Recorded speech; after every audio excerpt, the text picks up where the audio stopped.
point of this. It became a conversation. On April 3rd of 2020, Mark and I had a conversation, and like you mentioned before, we think people are going to want a place to connect. Let's try this. And so April 6th, as he mentioned, we hosted the first one, whatever it was called back then, Restart, I think. And it's all been one grand experiment, right? And so this kind of thing, I know this freaks professionals out because that's their job and that's what they work on all the time. But this is almost every day. It's something like this, and sometimes it's me from the front seat of my car at a college baseball game, between innings, hosting, or who knows what. But the point is really connecting with the community, having a conversation around the specific topic. And we do have a topic for the day, and if we get to that topic, that's fantastic. But if not, this can be all about what the heck are you guys doing, right? Why are you doing this? How are you doing this? So to me, and I know people get nervous about this, but to me, it's all about a conversation and figuring out where you want to go with the conversation. And if that's where we go, that's perfect, right? If it's on the topic of the day, great. If it's not, let's go where you want to go with it. So that's sort of in a nutshell what it's all about. And you can contribute online like many of you are, because I see lots of names of people sitting out here. Or we can also use the mic. So if you have a question, you want to share that, this mic hopefully is also streaming out to the world. So if you'd like to grab a mic, just raise your hand and I'll run it over to you. Yeah. So I guess I should just do the opening. So the way this starts out is, good afternoon, EntreArchitect Community. It's 4 p.m. Eastern, which means it's time. It's not 4 p.m. Eastern. It's 5 p.m. Eastern. 4 p.m. Jeff time, which means it's time for the EntreArchitect Context and Clarity conversation for, Wednesday, November 2nd, 2022. As you get here, say hi. Let us know that you're here, and let us know where here is for you. Where are you joining this conversation from? This is strangely meta. The reason that we come here every day, if we've never met before, my name is Jeff. I'm in Indianapolis or Austin, Texas. I come here every weekday afternoon at 4 p.m. Eastern for one reason, so that we can find clarity around the things that matter most to you, the architect. Doesn't matter if you're the employee of a firm or you own your own firm. Maybe you have circled a date on the calendar. You said 2022 is my year and you're on the runway to starting your own thing, or maybe you have owned your own thing for a year or 10 years or 29 years, and you're starting to rethink or reimagine what that firm could or maybe even should be. All of the topics that we cover, one topic every day, they all fall under the broad umbrella of the business of architecture, and they're all the need-to-know topics for the success of entrepreneur architects just like you. And so that's how we start this every single weekday. And I forgot to do that. Thank you. And then people start chiming in. So I see Dawn Zuber is joining us on YouTube from Austin, Texas. Hi, Dawn Zuber. And Jean from over on Facebook at the annual meeting. Glad you're here. Jake Flinton's also in Austin. And Nicole, hello, also from Austin. She's using the hashtag TCAM22, the EntreArchitect Community Annual Meeting 2022 from Austin. That's the hashtag we use for everything this week. And so we go down through this. And one of the things that we do, this is a throwback to one of our dear friends and community members. When we first started this in 2020, John Kinney was in Boston, right? How do you say it, Catherine? The way John Kinney would. Boston. He was like from Nashville or something. John Kinney has the fastest fingers on the East Coast, and he would log in, come in on the screen faster than anybody else. And then a week or so in, it started to become a competition. Who can get in faster? Who could beat John Kinney into the room is basically what it became. So we created an award. Right, it's a crocheted bathtub award for the person that comes into the room first, and that comes from my wife's grandma, who had a one-liner for everything. right? When one of the grandkids or the great grandkids did something that they were so proud of, and maybe it wasn't as big a deal as they had in their head. She said, "Oh, that is fantastic! You win the Crochet Bathtub Award." And so we created the Crochet Bathtub Award for the person that was first in. We now call that the John Kinney Memorial Crochet Bathtub because unfortunately he passed away about a year ago. Yeah. I guess it was. Say it again. January of last year. This year. Okay. January been a long year. 2022. So coming up on a year. So we have the John Kinney Memorial Crochet Bathtub Award, which means, as I look at the screen, Jessica is the first in, and my screen is the official screen. So there's no disputes here. Okay. Jessica is the first in from Austin, Texas. Really meta in the room right there, and Jessica. And on the screen, so she's the winner of today's John Kinney Memorial Crochet Bathtub Award. And so, eventually we get into this conversation. The actual topic for today is how can a figurative place improve your quality of life? The way that we come up with these topics is on Thursdays, we do what we call Context and Clarity Live, where we interview somebody. Tomorrow, we're going to interview Ryan Frederick, who is the closing keynote, I guess, our day 2 keynote. As soon as he's done with his presentation tomorrow, Catherine and I, or however we work the logistics out, with everything that's going on, we'll join Ryan and have a conversation where we can dive deeper into what he talks about during the keynote. So that person and that theme sets the tone for the week. And so we shape these questions, these topics for the entire week. So Monday, because we're talking to Ryan Frederick tomorrow about the power of place, the question we had Monday was how can a physical place improve its inhabitants' quality of life? And so we talked about the things that you design, maybe, right, the built environment, or maybe it's nature, maybe it's being out on Lake Travis, maybe it's being in the forest, whatever. So just exploring the idea of a physical place and how it improves quality of life. Yesterday, the question was, how can a physical place improve the quality of its community? So maybe it's your projects and the impact of your projects, not only on the users and your clients, but also the community that it inhabits. And then today's question is, how can a figurative place improve your quality of life? Tomorrow we'll talk with Ryan about the power of place. And then we wrap up the week on Friday with the question, starting with the question, what can you do to improve the place that you're in? And so we're kind of taking that physical and figurative. And, you may be sitting there going, those are some really broad questions. And that's the point. Right? So I can throw out this question and we can take this in a million different directions. And as we're having the conversation and comments are streaming in online like they are now, again, some from this room, and as Yoko wants to know what's a figurative place, that's what we do. Hey, Yoko wants to know what a figurative place is. What do you think? What do you think a figurative place is? There's no right or wrong answer to any of this. If anybody's not on Facebook and wants to be in Facebook, I'm approving you. So if you want to, EntreArchitect.com/group will get you there, and I'll see that you've requested membership, and I'll let you in. So if you wanted to contribute here. Yeah. What is it, Jeff? I don't. What is what? A figurative place. Oh, we're going to talk about the topic? I don't know what a figurative place is. I mean, as I was coming up with the questions for this week, my thought process was, we spend Monday and Tuesday talking about physical places. I think that's relatively straightforward. But then, Joyce, so I've got to take my glasses off to be able to see who's in the room.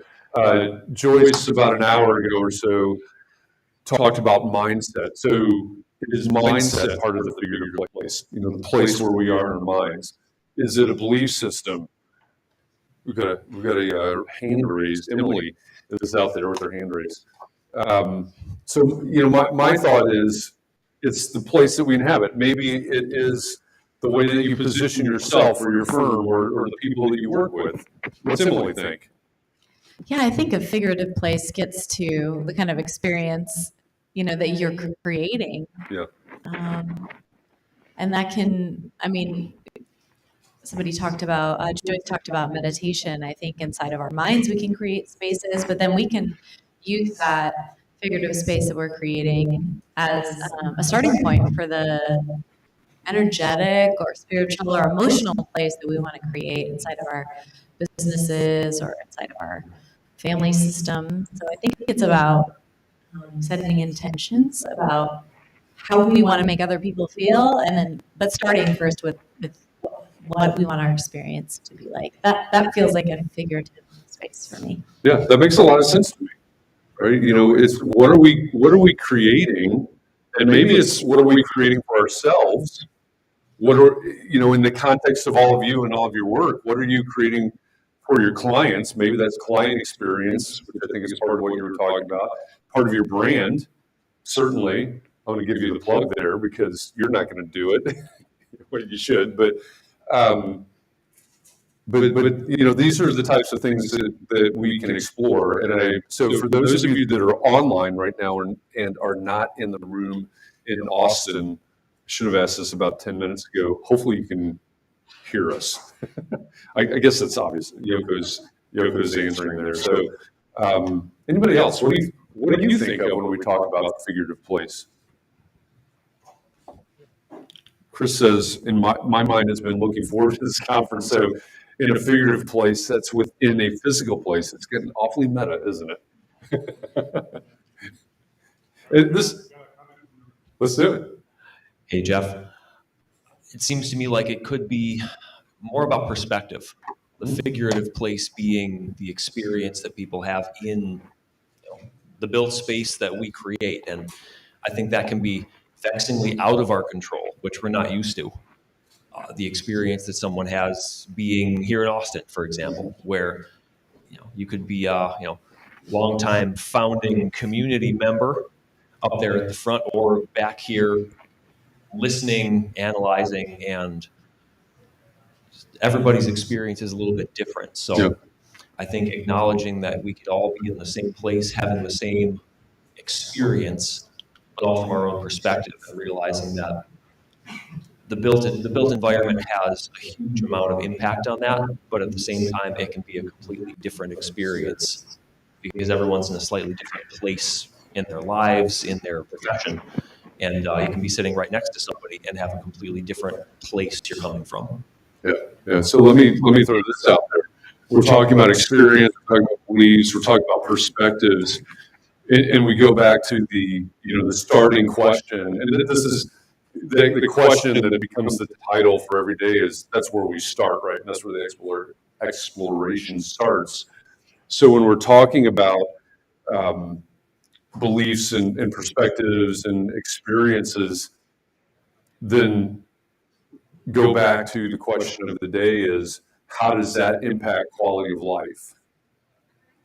And so I think that's an important, in my mind, and it's also important for everybody to understand that there are no right or wrong answers, and Jeff isn't an expert on any of this, right? Jeff's just facilitating or moderating this. So my question would be how in the experiences that we're creating and the perspectives that we have from the differing experiences and maybe even the belief systems that we're attaching to or we're creating, how is that impacting?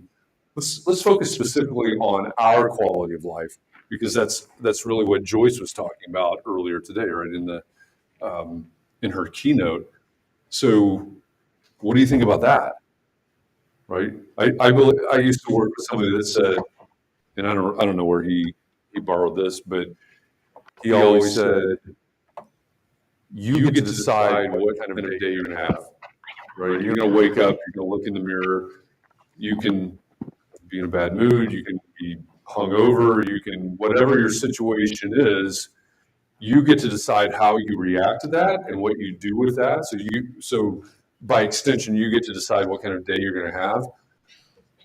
What does that have to do with our quality of life relative to these figurative places, maybe that we're creating or other people are creating for us?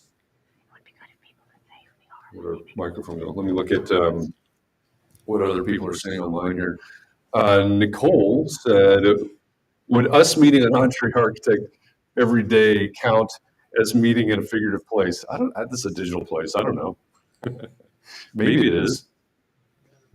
Christian says, I'm figuratively in the conference room with you. I'm literally a few yards away in my resort room with my feet up. Okay, kudos to you. Nicole says, the church my mom goes to has been meeting outside in a field for a couple of years while fundraising to build a new building. They don't have a building, but there is certainly a meaningful place for those that attend. And I think, anybody that has a faith tradition, I think you certainly understand how that probably impacts that congregation's quality of life. Hey, Jeff. Jake Flitton here. I'm back from East Aurora, New York. Yes. People remember how we make them feel, not what we say. Myelin. And so if you can make this figurative place a feeling of comfort, safety, whatever you're striving for, that will create the emotions that generate from it. How you make them feel in a place, whether that's figurative or even a physical space. Yeah, I think that's an excellent point. So what does that have to do with your practice? We're looking for takeaways, right? In Jake's comment, how can I look at, how can I understand what Jake is talking about and find some way to apply that to my own practice? Does that mean that I really need to focus on client experience, right? There's on Context and Clarity Live a year and a half ago, we talked to Jesse Cole, who's the owner of the Savannah Bananas, the baseball team. I had the Savannah Bananas hat on yesterday. He's the guy that's famous for being, the guy in the yellow tux. And you can see him and his antics basically, but it's not about the yellow tux at all, right? That's his brand. But what they've done at the Savannah Bananas is deconstructed the experience of baseball, all the way from buying a ticket to showing up at the ballpark to going from your car into the ballpark and what's going on in there and even leaving there and going home. They have purposefully deconstructed every bit of that, and they're focused on family friendly and fun and all of these things, and basically reconstructed what they call the fan experience. And so that was a big takeaway. What's this guy that owns this wacky baseball team? What's he got to do with architecture? That's exactly what he's got to do with architecture. If I think of what Jake was talking about, people remember how we make them feel. And I said myelin. That's not the myelin quote. It's on the tip of my tongue. But if our clients remember how we make them feel, to me, that's also a direct connection to Jesse Cole, right? If we rethink what it's like for someone to find us online, someone to visit our website, to fill out a contact form on our website, or to call us on the phone. Hey, my sister-in-law told me to call you because you renovated her house, and now I need to renovate my house. What's your onboarding process look like? What is what is the process of going through your 5 or 7 or 9 phases of design services? What's the experience of doing that? Can we deconstruct that and break it down and rethink what it's like to be your client? And then when we spin that all the way back around to what Jake was saying, what does that have to do with their quality of life? Certainly, and working with an architect, but what if I create a fantastic client experience, and you don't have to wear a yellow tux to do that, by the way. Maybe you could, but if I create a fantastic client experience so that when my clients come in and you go, oh my gosh, I love this process. I love working with you. I love doing this. I love this whole, picking out the things and looking at the BIM models, whatever that experience is like. How does my quality of life improve when I have happy clients? That was a long way around that barn, but I finally got there. Maya Angelou. Maya Angelou, yes, That was- thank you. Yeah, quote, direct See, and quote you there. also know which direction is which. Left, right. Thank you, Kathy. I was also thinking about what an opportunity we have as architects to create space and create and affect the, like Jeff was saying, the experience that our clients feel, right? And their customers, right? If you're working with commercial clients, whether it's retail or office, that experience that their customers or their employees, right? When you're working with, when we're dealing with a moment in our history where everybody is trying to attract talent, right? That culture that you're building through the experience of what you're designing becomes part of your brand. That's a great opportunity for you to differentiate yourself, right? That you recognize that the spaces that you're designing directly impact the brand of that company or the brand of the companies that you work for. And so there's another opportunity for you. Yeah.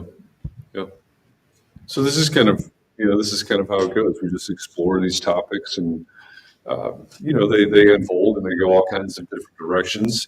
There's this little link up on the screen right now because sometimes people are in Facebook groups. So we're streaming to 2 private Facebook groups right now.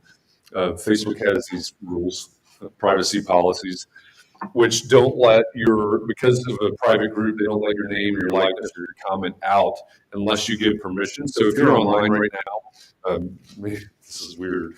Maybe you're out here online, or maybe you're in there online, and you're in one of those Facebook groups commenting, but your comments aren't showing up on the screen like Nicole's and Christian's are. Open a separate browser window, go to chat.restream.io/FB, like Facebook. And a couple of clicks later, you can give that permission. So Facebook will let your comments show up on the screen like this. And those permissions do have to be renewed on occasion. I don't have any idea what the time frame is, but if it's not working, chat.restream.io/FB is the place you need to be. All right. Hi, Erica. Hello, Erica, from Austin, but currently in Austin, but from New Jersey. So I've been, working on kind of my website and sort of what I want my brand to be. And one of the things that I keep running into that I'm finding actually really disappointing is that all the images of my work are absent people. And I think all of us as architects take photos of empty spaces. We focus on the literal space. And maybe that's not the way to connect with clients. Right? Maybe we need to get people into those images and allow clients to see themselves as part of the process to make it more figurative. Yeah. Thank you. Yep, got another comment. Take it to Tim, but Emily, I'm calling you out. This has to go over to Emily too, because I want to know what you think about that issue as Should well. I go to Emily first and then come back to Tim? You can. All right, here, Tim. Okay. So speaking back with Erica, and I've shared my website that it hasn't launched yet, the new one with Right. Jeff, is we made an effort to actually hire people and hire kids. And we made it a fun event. Some of it was we paid, but some of it was gift cards, and we had them come out and participate in the buildings. And so and we created videos, and we have intro videos. So afterwards, maybe I can share kind of what we're doing and things like that. But we got bottle releases and things like that. And it was a lot of effort. It was a 4-day shoot. But went to 4 different projects. But it was the idea of bringing kids and teachers and showing the space is actually being used by the people. So. All right, I'm going to give my brother a plug. That guy over there who keeps shooting photography is also an architectural photographer. Anthology.photo, he's one of the sponsors as well. He's the guy that you can hire. He'll fly to wherever you go if you pay him well enough. And you can hire your friends and family to come sit in your pictures. Scott can shoot some photos with you. He's really good. Check him out at anthology.photo. Do you want to respond?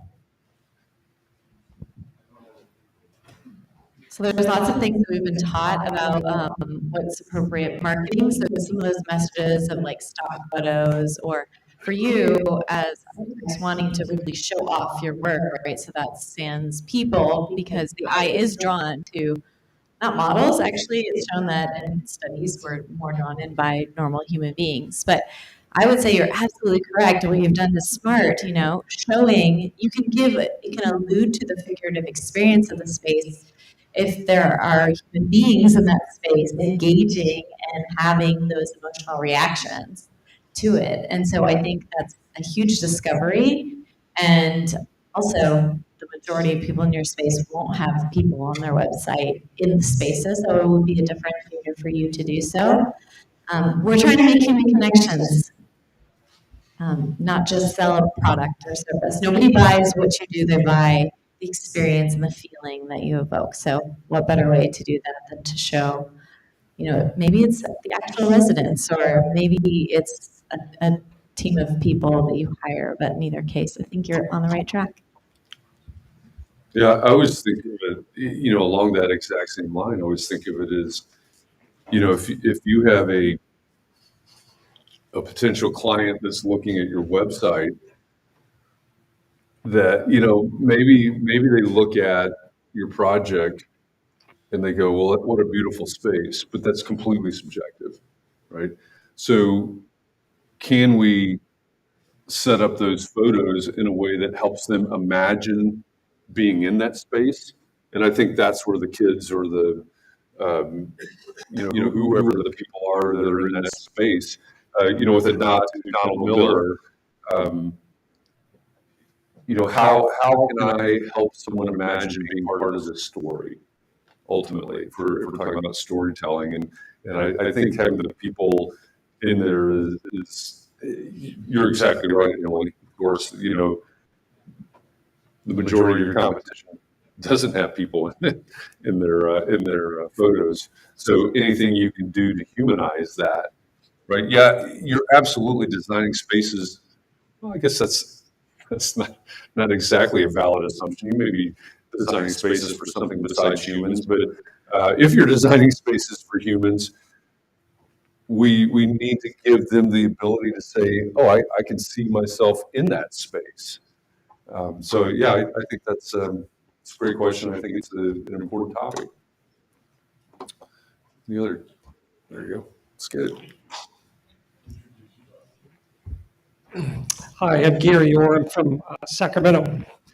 We're in the process of redoing our website also. And we did something, I had a brainstorm last year. I got an email from a client, and we designed this phenomenal modern home about 5 years ago for him. And we decided to design it exactly on the axis of north, south, east, and west. And we knew intentionally when we designed it that there would be certain experiences with the sun and with the moon in that house. We didn't tell our client. That's awesome. And as a matter of fact, we didn't even tell them we designed it on the axis. So I got this email saying that Gary, Paul and I have been living here for 3 years. This came out of the blue. And our favorite thing is that on the moon rises in the center of the big 20-foot window that you did, and we sit at our dinner table drinking wine, watching it rise perfectly up the middle. And so then I realized that we had several clients that had similar experiences with different things we intentionally designed. We strategically said, we want you to feel this way when you experience this space. And don't tell them. So we went back to 4 clients, and we went back to the client with the moon on the night of the moon. They invited us there, we sat down, and before that, in the video, I told them my little private story like I'm telling you. And then we clipped over to the client. We did that in 4 separate things. We just finished it last week. And it's storytelling. Is it live? Can we see it? It's not live yet. It's going to be live in about 2 weeks. But they're 4. If it goes live, then I'll. Okay, yeah. But they're 4 stories. And it's amazing because I knew that this was going to happen, but I didn't tell them. I wanted them to discover it on their own. And all of them did in different times. And some of it was their kids that figured it out. They said, "Well, look, did you notice this?" And then they opened it up. So to me, I think, when I think of intentional space, I think of, you said the church out meeting in that field without a sanctuary. You can make, they actually are in an intentional space, because if they're going to build it where they're sitting in their chairs in that field, there's an intention that I'm going to give them in where I place that sanctuary and where they're going to be viewing and what they're going to feel. And we as architects can program that. We can program people's feelings. We can make them feel excited, sad, somber, happy, joyful, safe, apprehensive, put all that into a design of a space. Yeah. So to me, that'd be the success. The success for our work is if they feel those things that we intentionally put in, we've succeeded. Yeah. Yeah. Thank you for sharing those stories. First of all, those are beautiful. But I mean, there's so much in there. You know, one thing that we lament about a lot in this profession is that people don't understand the value of an architect. And, you know, that can be an elusive idea, right? We get that. Is it construction documents that result in fewer change orders, or, you know, whatever? Don't ask me that question, by the way. Is it the moon rising? Is it that experience? And I think, you know, when you're talking about that, I went right back to your comment earlier, Emily, about the spiritual, right? Because whatever your faith ideas are, that is in some way a spiritual experience to see that and feel that and all those things. And I think, you know, when we talk about the value of an architect or the you know, we all week talking about the power of place on context and clarity. Those are fantastic examples, and I think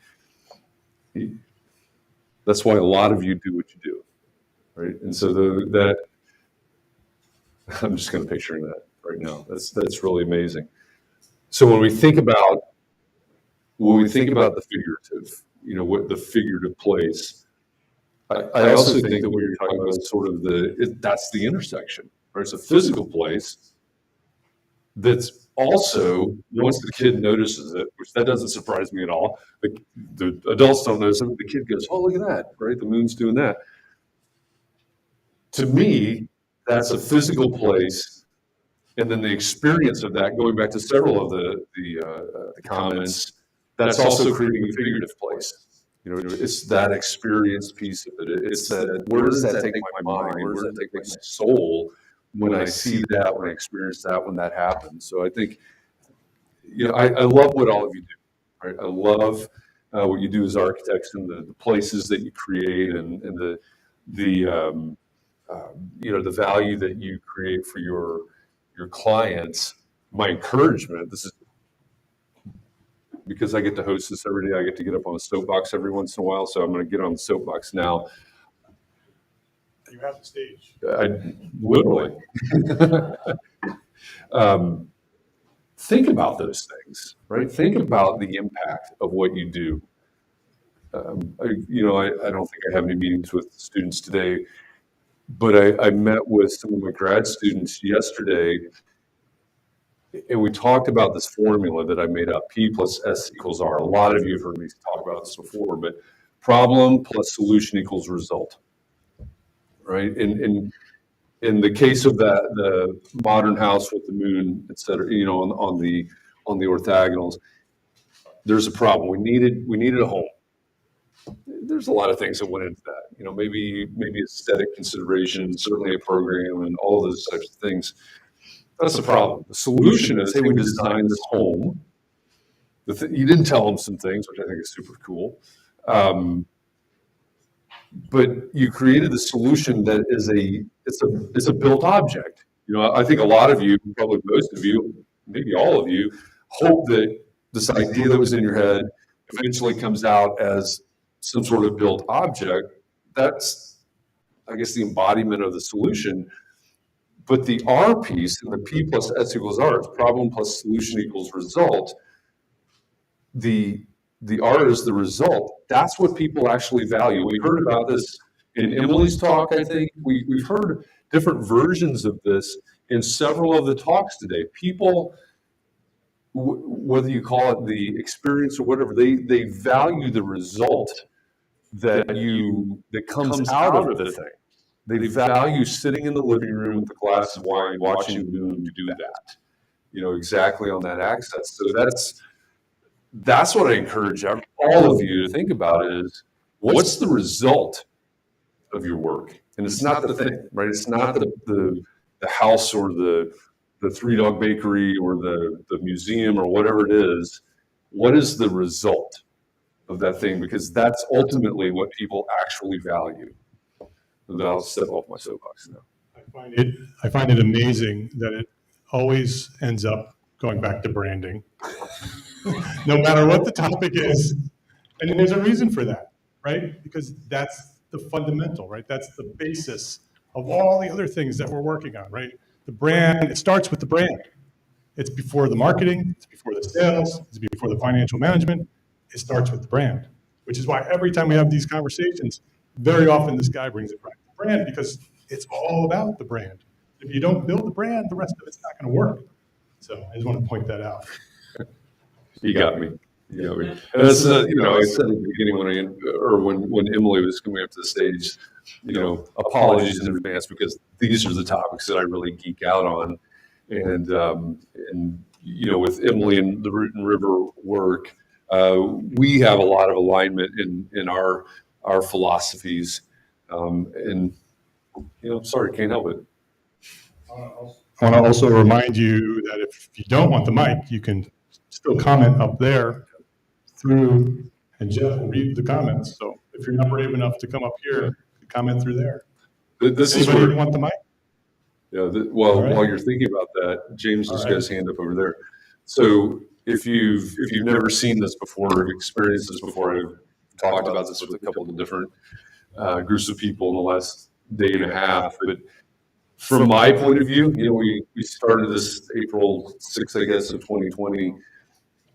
Most of the time this happened from my basement, from the Context and Clarity Studios in Jeff's basement.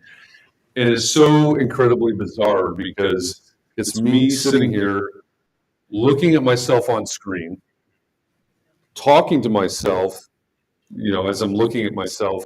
There's a 7-second delay as it feeds through Facebook as I'm looking at it. So I'm looking at myself, talking to myself, you're all commenting, and I'm reading your comments back to you. And the whole thing is just incredibly bizarre.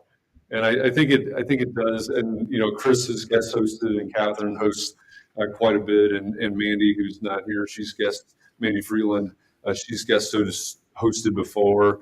And I think, I don't know what it is about this, but I going back to the whole idea of building this community and not having an exit plan, not having a succession plan, thinking this is going to last for a week or two or something like that. And now I just looked it up. This is a 632nd Context and Clarity conversation. I'm still waiting for the day that I log in and I'm the only one. But it hasn't happened. And you guys keep showing up, which is incredible. But I think it's a real testament to, Joyce was talking about abundance mindset, right? If this community didn't have an abundance mindset, this wouldn't have lasted a week, right? Because what happens here is I come up with some question. It's like, hey, Jeff's question of the day or something like that. I come up with some question, and for an hour, Mark mentioned that it started, hey, we're going to do this for a half an hour a day for a week. For an hour, you are all sharing your ideas and you're sharing your stories, and somebody will ask a question. We started out really, we sort of got on topic with Yoko's question, which was what's a figurative place.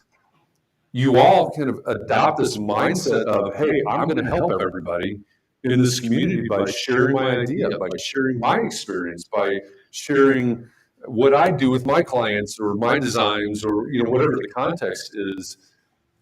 And if you weren't willing to share that, which fits directly into Joyce's definition of abundance mindset, this would have been over. I would have had a lot of extra time on my hands, but this would have been over almost 3 years ago, right? And so that's another testament to all of you. It's not just in Context of Clarity; it's in the Facebook group, it's in the mastermind groups, it's everywhere else. But your willingness to share everything you've got. I mean, if I go out to an AIA meeting, I live in Indianapolis. If you don't know that, if I go to an AIA Indiana meeting, I think there's any other Indiana people in the room, not to throw them under the bus, but a lot of people in the room would be, what in the world are you talking about? Why in the world would anybody go into a forum and share everything they have about their practice? They would think that every one of you, including myself in this room, are ready to be committed, right? Why would you do that? Because we have this. That's why. I have a question for Jeff Eccles, and actually it's more of a quiz. James Polk, architect from Hattiesburg, Mississippi. So it's a question and it's a quiz, and the clue is flashback 2021. Jeff, can you identify this T-shirt?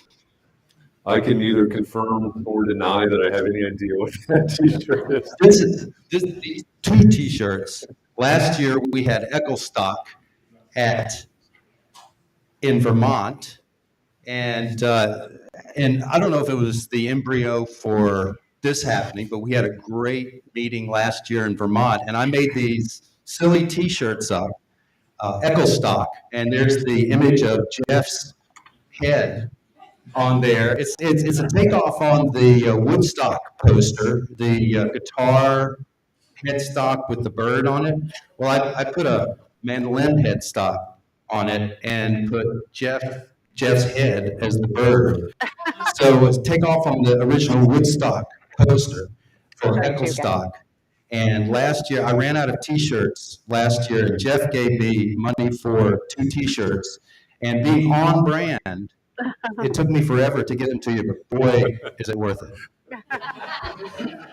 Thank you for those. Hey, Jeff. So a little bit of background on that. Thank you, James. A little bit of background on that. So one of the things that comes up, right, we schedule this, we're live every Thursday afternoon at 4 p.m. Eastern.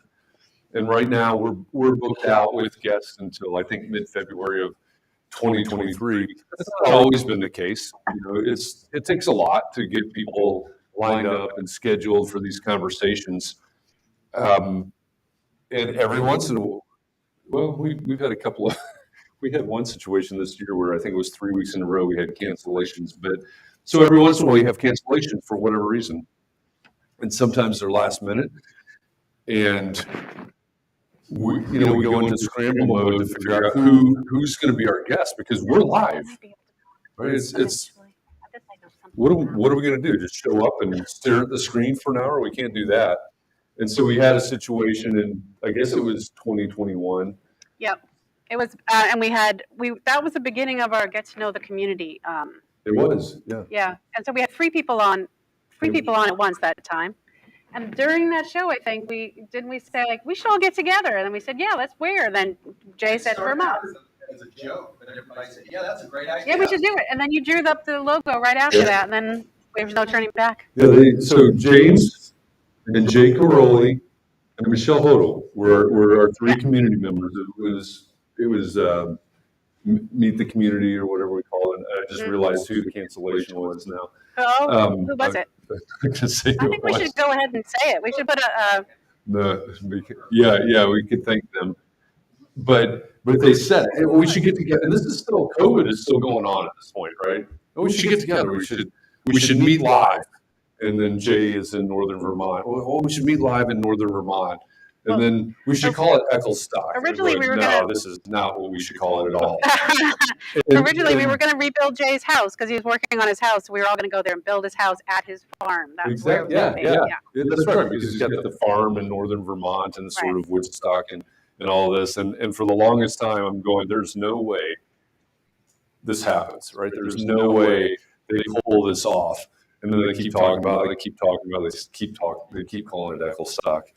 And they did. And so thank you to you and Jay and Michelle and Catherine. I mean, you guys pulled that together. And that very, very much was a precursor to this, because I flew to Boston. Catherine picked me up at the airport. Catherine had been my co-host in Context and Clarity Live for months at that point. I'd never met her in person. Yeah. She drove the two of us up to Northern Vermont. There were 20 of us or 21 of us. Many of you are in this room right now. Michelle was the only person. Somehow, Michelle and I have run into each other at conferences all across the country for years. So we've known each other for a while, met in person for a while. She's the only person out of that group that I had met in person and walked into that room, and it was like walking into the room with 20 of your best old friends. That's probably not the right way to say that.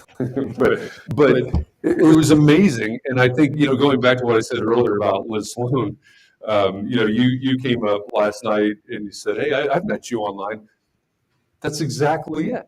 Right? We've developed this community and these connections, and I call all of you my friends. And this is, I need friends. But as he sits in his basement. As I sit in my basement, yeah. A little known fact, my wife put a lock on that door at the top of the basement. Mark paid her to take it off so I could come here. Yeah, you couldn't imagine what I had to pay to get him out of that room. He didn't pay me, he paid somebody else to let me out of the dungeon. But it will eternally boggle my mind at what we built here together. So thank you to all of you for that. I mean that sincerely. I said it earlier. I say that at the end of every Context and Clarity Live. When we talk to Joyce or Randy or Megan or anybody else, or Emily, she's been on Context and Clarity Live as well. Hopefully, I'm not forgetting anybody that's in the room, but it is because of all of you that we have the opportunity to do this.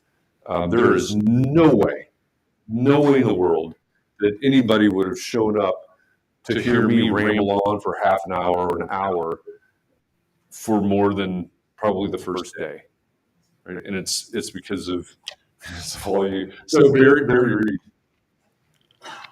Yeah, poor Barry. Barry's in Scotland.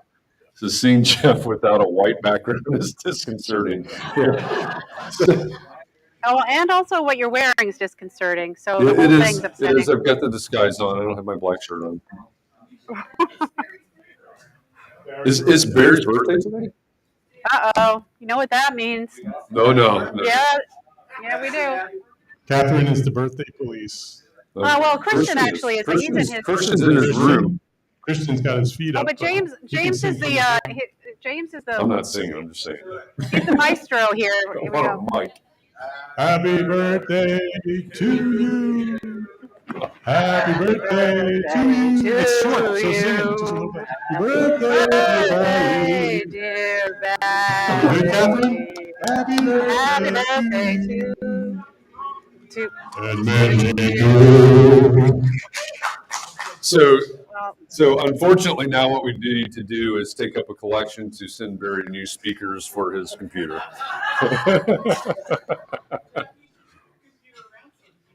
Yes. Thank you. Let's watch this. Do this.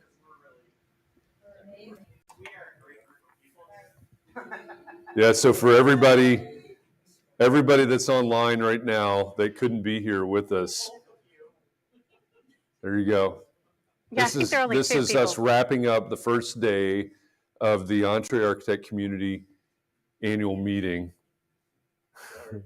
Pierce says that was something special.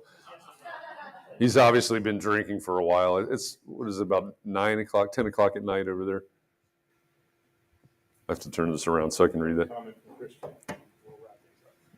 All right, Christian says, Jay, Catherine, Jeff, Michelle, Brian, Jing, Warren, Nicole, Wendy, James, John, Alan, myself. I'm forgetting some Ecclestock alums. Nicole's mom. Say it again. Nicole's mom. Nicole's mom, yes. Nicole brought her sister this time. I know, she's bringing her husband next time, she says. Excellent. That'd be awesome. Yeah. So the way that we usually wrap this up is that, first of all, thank you for the conversation. Hopefully we dug into not only behind the scenes and what all this is, but a little bit about how figurative place affects quality of life. But the way that I close it every day is to say thank you, be well, stay safe, keep those around you safe and well. Remember where this started. But this is 100% sincere, and it's also a reminder to myself, because some of you witnessed my own breaking of my brain. Be well, stay safe. Keep those around you safe and well. Take a little bit of time to breathe, relax. It's important. Find a way to rejuvenate, because we do this every day. You got to pace yourself. And thank you for going along this journey with us. We'll see you tomorrow, everybody. All right. Thank you to Jeff Eccles and Catherine McPhail, co-hosts of